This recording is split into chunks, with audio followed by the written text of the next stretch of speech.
I'm Rod Rodriguez. And I'm Christine Bartruff. This is a Military Matters Fast Take.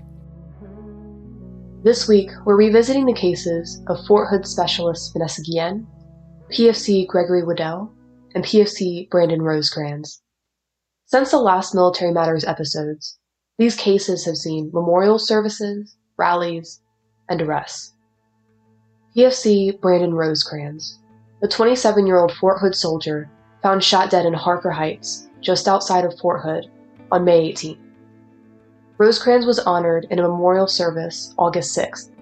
The same day, his family received a call from Harker Heights Police Department, saying they had arrested and charged someone for their son's killing. 28-year-old Brandon Michael Olivares was already in Bell County Jail for a different offense when police charged him in connection with the killing of PFC Rosecrans. Police said that Olivares shot Rosecrans while they were in Rosecrans' vehicle.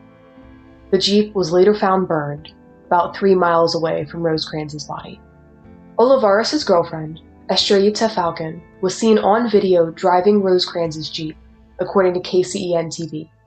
She has been arrested and charged with unauthorized use of the vehicle and hindering apprehension/prosecution. In an email, PFC Rosecrans' stepfather, Thomas Berg, called the arrest bittersweet. He said, quote, "It's the same thing all over again. Every time we have to deal with this, it starts all over again." End quote.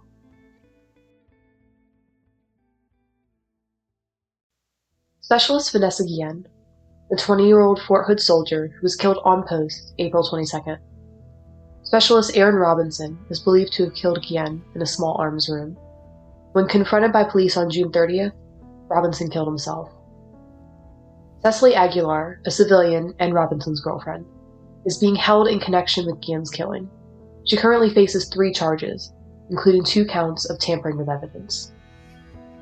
Guillen's family, along with their lawyer, Natalie Quam, have pushed lawmakers to make change following Guillen's killing. At a rally on July 30th, the family introduced the hashtag #IamVanessaGuillen bill. The bill would change the way service members report sexual assault and harassment. They would be able to use a third-party agency instead of using the chain of command, as it is done currently. Guillen's family said the soldier experienced harassment. At the rally, Vanessa's sister, Lupe, said she doesn't want to see what happened to Vanessa happen to anyone else at Fort Hood. So keep the man in Congress to pass hashtag #IamVanessaGuillen! Keep the man in the congressional investigation! Because this is just the beginning! The family also urged Congress to open up their own investigation into Guillen's death.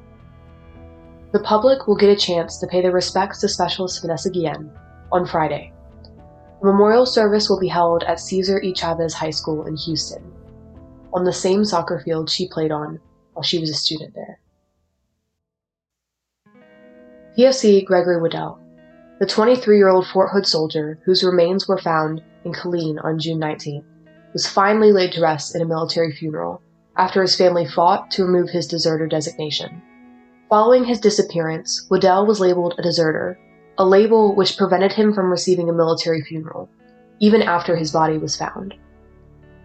It wasn't until July 15th that the Army removed the designation. They cited, quote, "trustworthy investigative updates," end quote, according to an article by KCEN-TV.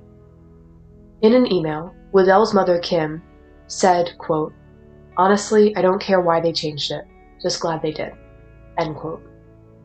On July 30th, PFC Gregory Wedel was laid to rest at Fort Gibson National Cemetery in Oklahoma, with military honors.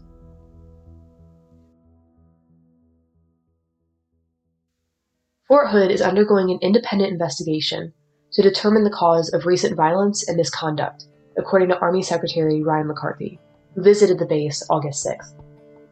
While there, he met with enlisted soldiers and junior officers in what is commonly known as a sensing session, to allow them to discuss their concerns openly and freely, without senior leaders being present. A lot of blame has been placed on Fort Hood leadership, and I understand why. The Army structure is one of responsibility at the top, a line where the buck must stop. I get the outrage and the anger, but I also understand the world that exists just outside of Fort Hood. I wonder if there isn't a deeper problem here than leadership.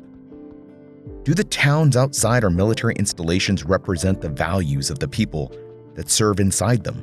Why are the communities outside places like Fort Bragg and Fort Hood so toxic, so different than the soldiers that often live in or around those towns? Perhaps these recent cases should make us take pause, to look at military leadership, but to also reflect internally at ourselves and the communities we build. No leaders removal, no promotions halted, and no number of demotions can bring back Specialist Guillen, PFC Wedel, or PFC Rosecrans.